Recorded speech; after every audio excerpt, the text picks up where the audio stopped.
Welcome to Combos from the Couch by LifeStance Health, where leading mental health professionals help guide you on your journey to a healthier, more fulfilling life.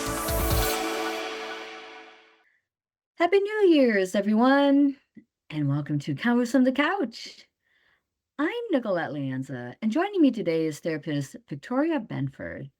And she'll be sharing tips for using exercise for self-care. So welcome, Victoria. Always great to have you on. Thank you. Thank you. I'm glad to be back. Many people set New Year's resolutions focused on exercising more to lose weight, but it's equally important to view exercise as a way to support mental health and practice self-care too. So I'm really glad we're having this conversation today, Victoria, because I think our listeners are going to realize the benefits of using exercise and self-care as well. So thank you again. Yeah. What got you interested in exercise for self-care? I've always been interested in exercise, like really ever since I was younger. I didn't do like anything athletic really in high school or anything, but I would always walk. I would always walk everywhere. Like I would love to do that.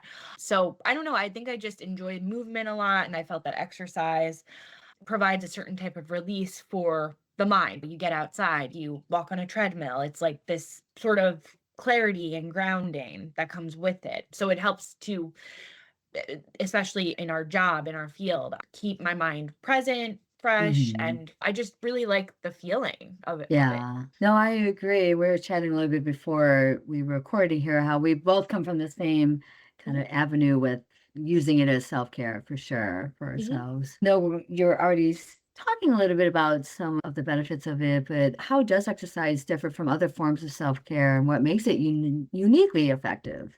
Yeah, I would say that it helps in the sense of regulating stress in because it directly regulates the body's stress system, right?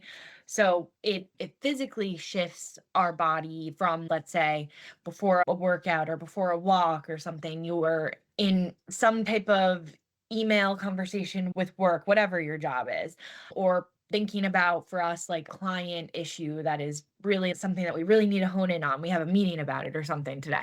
And we're focused on that. But once we're in a workout or like walking, it shifts, you're physically shifting your mind and your body to do that workout, whatever it is. So it helps to release emotional and physiological tension absorbed by just our day-to-day lives. And it combines the physical with the emotional and physiological benefits all in one practice. Yeah, oh my gosh, I agree. It's all in one practice. Yeah, love that for Mhm. sure. So what are some different types of exercises we can do for self-care, and how can these exercises feel therapeutic? Yeah, I think so. There's a lot of different types, and I guess it depends on what exactly your version of self-care is, right? But it could include anything from what we think of. I think a lot of people think of as self-care like yoga, mindfulness type of thing. Right, Yes, we could right. do that, but we could also do strength training, Mhm. stretching is another one that's a very it's yoga incorporated, let's say, but there are a lot of strength-based, it's Mhm. combining those two. Swimming, riding a bike, or even like a low intensity movement, like something like water aerobics or something like that. But also something as simple as walking, right? Basically, they could feel therapeutic because they help to regulate our nervous system, reduce muscle tension, and then, like I said also before, shifting the body out of a stress response, literally. And it also increases our endorphins, supports emotional release, and improves mental clarity. Those are some of the therapeutic benefits. I think also too it helps to I know from when I'm working out, like it helps to ground you because you're in the present moment. Like Yeah. you're focused on okay, I'm focused on even a personal trainer will tell you like focus on one spot while you're doing this squat like so that you focus on that spot in front of you like on the wall and then you so you can like make sure that your form is like the same every time. So it's like Mhm. grounding in that sense. Yeah. Which we all can use a little bit more grounding and mindfulness to be in the present Yeah. moment. So it's definitely Yeah, one way to help definitely, us for sure. definitely.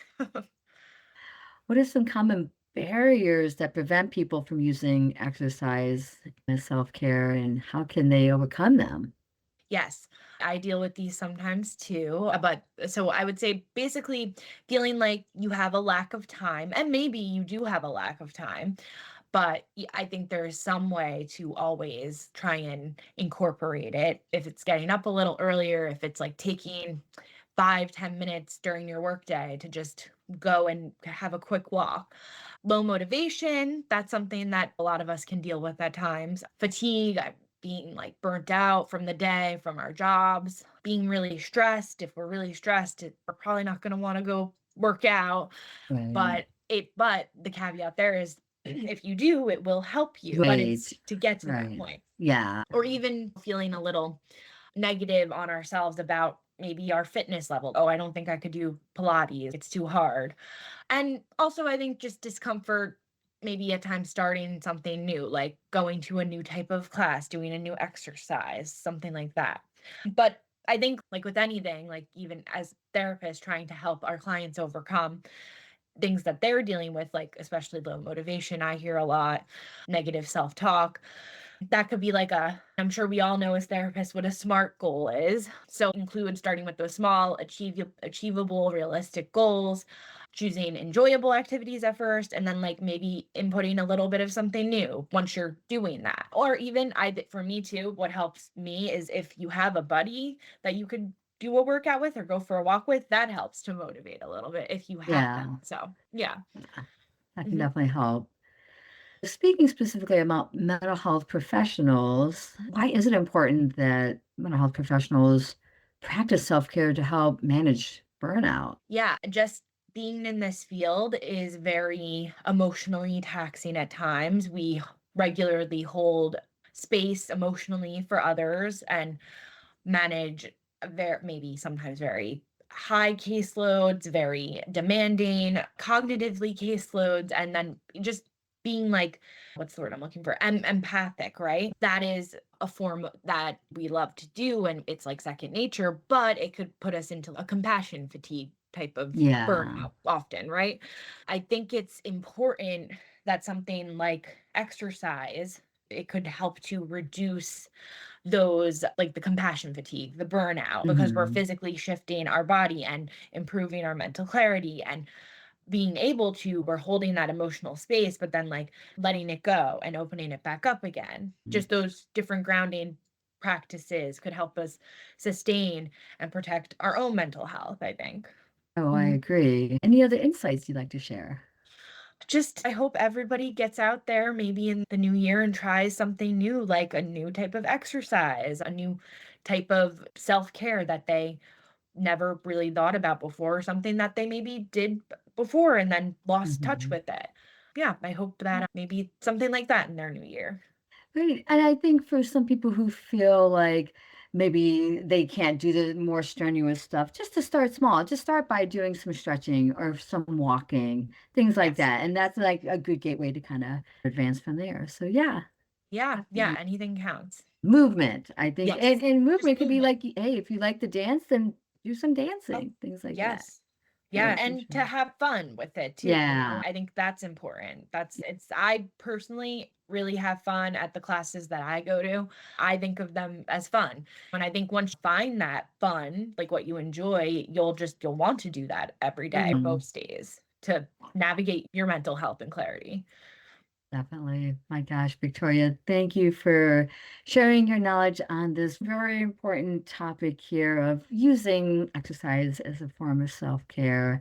And I know many of our listeners will now go into the new year feeling like this is a good thing they want to try. So thank you again. Yeah, thank you for having me. And I hope you have a good new year. Yes, you too. I'd also like to thank the team behind the podcast, Jason Clayton and Juliana Whitten. Thank you again for listening to Combos from the Couch. Take care, everyone.